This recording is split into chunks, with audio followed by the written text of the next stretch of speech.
Brandon Lupoe back here out of Bowling World Norcross, Georgia. Now, is bowling something that you're just getting into and you're trying to learn the game? You really don't know where to start, what to do, or what to look for when you're trying to get your first bowling ball? You've come to the right place, because today I'm starting with a very important factor when it comes to A, learning your game, B, getting your first bowling ball, or C, maybe you've already got the experience with bowling, but you don't have the experience on the technical side, so this video will help you as well. Today, we're going to be talking about PAPs, how to find them, and what they are. I'm going to break this video down in chapters, so if any moment you feel like you're getting lost or the information is going over your head, you're more than welcome to click on any chapter name, take you back to that chapter, and get a refresher on the information that I'm providing to you. So, with that being said, we're going to jump on the lanes and learn what are PAPs and how to find them.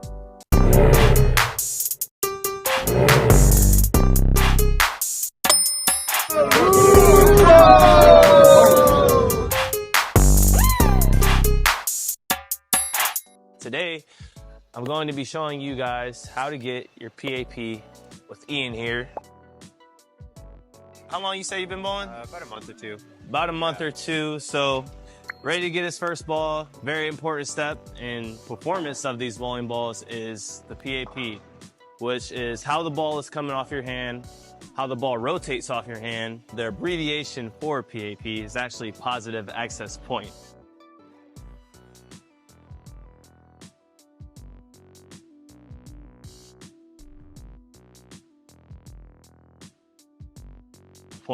I've heard there's people that kind of fear getting PAPs with newer bowlers because they don't have a ball to start with. Find you the house balls. It still rotates off the hand. You can still read a PAP off of a house ball, and basically no course, so the ball's got to be a very true PAP.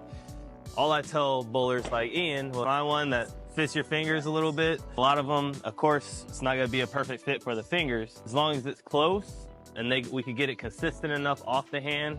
2-finger bowler, traditional bowler, doesn't matter the style, you'll still be able to get a PAP. With the house balls, when you do get a PAP, put surface on them just so it's easier to track the oil, which is the oil track. That's basically the way the ball's spinning off your hand. It's easier to read that off the hand if you put surface on the ball. So that being said, I'm gonna go put some surface on this thing. Then we're gonna have Ian here throw some shots, and I'm gonna show y'all how to get a PAP today. I normally hit the house balls with about a 180 grit pad across 4 sides. Normally if I'm surfacing, I do 6, but since we're, just slapping some surface on this to get a read of oil, I'm just gonna do 4 sides for the sake of time, so.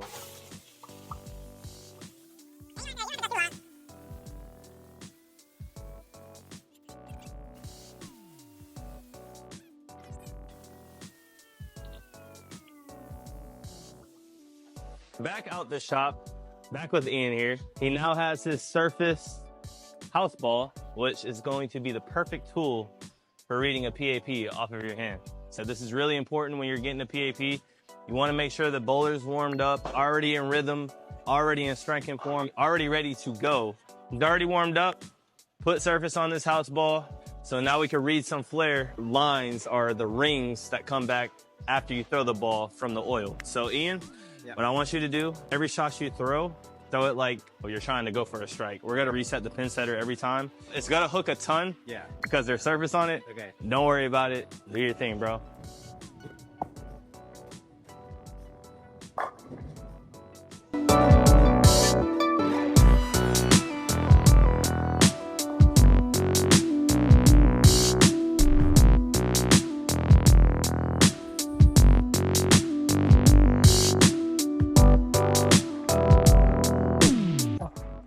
That one actually hooked a little, huh?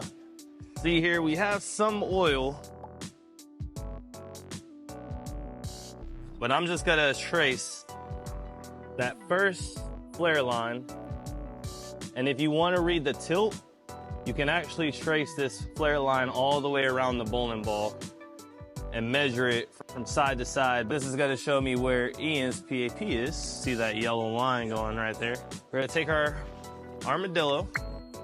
So this little fancy tool here is called. Most, if not all, your pro shop operators should have one of these. We're gonna find, it's like a puzzle here. See how, if I line it up this way, the lines aren't really lining up with that initial line. Right. So we're just gonna set this thing up to where it traces on the line close as possible. See, here is close. Yeah. But if I look at the top and I look at the bottom, my lines are getting off of that trace line. So I'm gonna go one more over, and that's right on Ian's flare line right there. Come over to the other side, and we put a little mark. Now this is your first initial PAP. We don't know if it's accurate yet. We still gotta get Ian to throw it again. Your PAP should be right in there. And I normally take a pen and dot the middle of that, but for now I'll do it with my grease pencil. Now I'm gonna give this ball back to Ian just to read this tape. If I'm accurate with it, it should be a perfect circle off of your hand at the release every time. So that being said, going back to Ian, if it's perfect, it should spin up to a perfect circle. Look at that.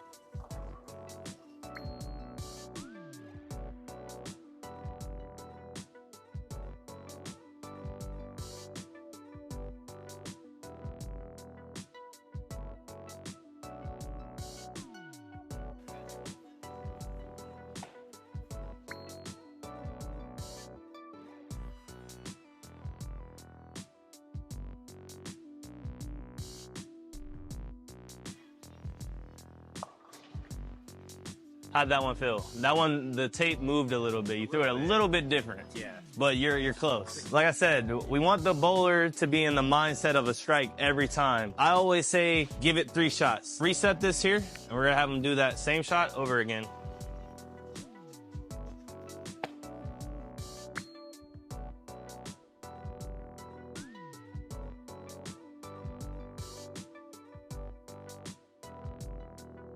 That looks pretty good. How'd that one feel? Yeah. Okay. Anything going on weird in the release? Or I know the fingers are a little big, but I mean, I think I missed a little left, and the lane feels a little dry, so it. okay. But off your hand, it felt good. Yeah. Never worry about the reaction of the bowling ball. And all I'm reading right here is how the ball's coming off of Ian's hand. You just think like as if you have a strike ball, and you're striking off your hand. So go ahead, do that one more time for me.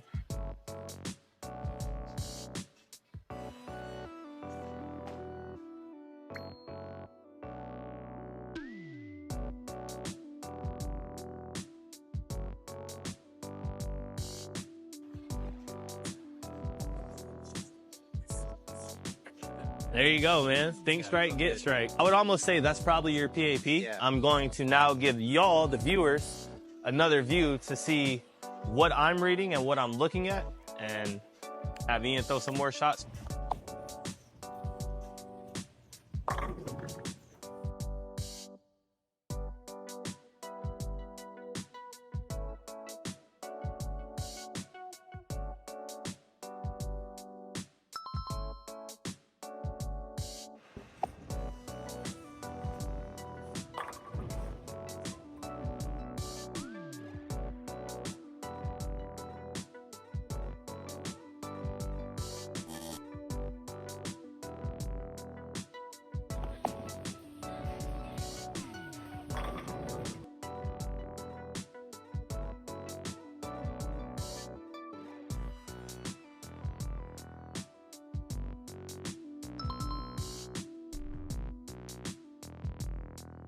We've had Ian throw some shots. It's pretty warmed up, feeling pretty confident. Hopefully from that view, you were able to see what we were looking at and what to read off of the bowler's hand when finding the PAP. Do a video yourself and slow the video all the way down, and it will be a really good read. It just gives you a better gauge than the eye. It's better to get a PAP than to blind drill a bowling ball. Yeah. Because now I can't tell you what the ball is going to do. I'm gonna have you throw like 3 more, and we're just now double checking, making sure we're on that PAP.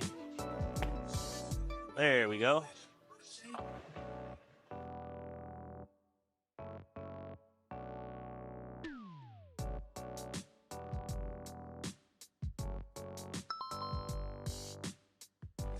How'd that one feel? That was A little sticky at the line, but off your hand, it looks like, yeah. All right. Yeah.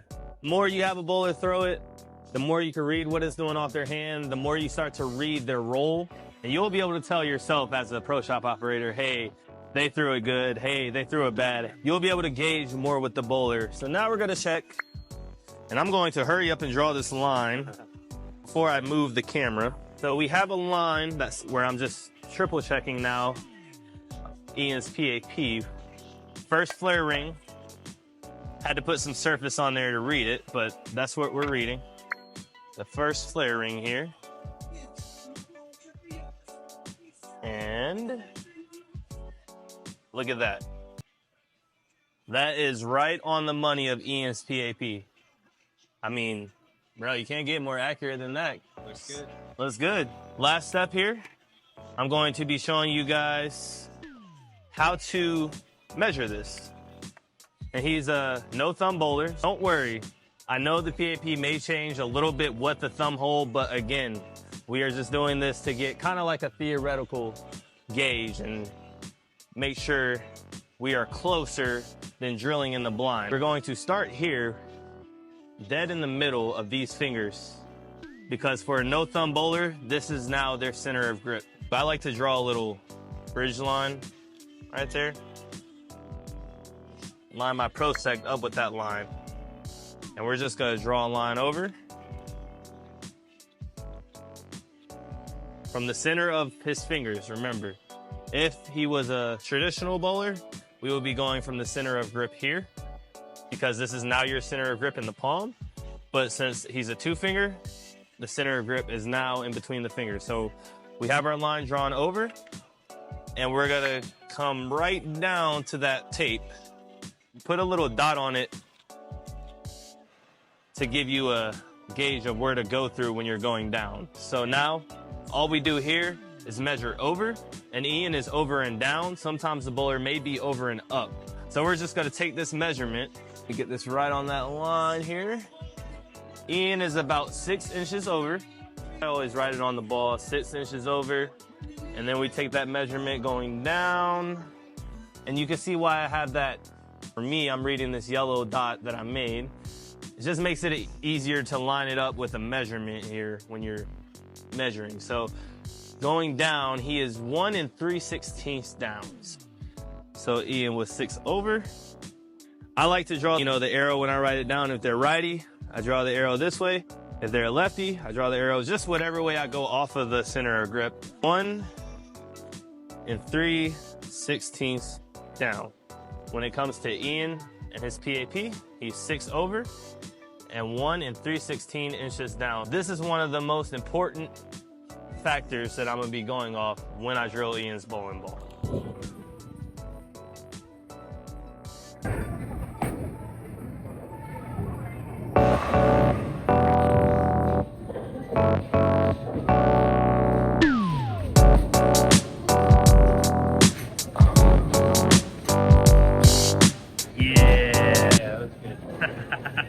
Don't forget to like, comment, and if you're new to the channel, subscribe.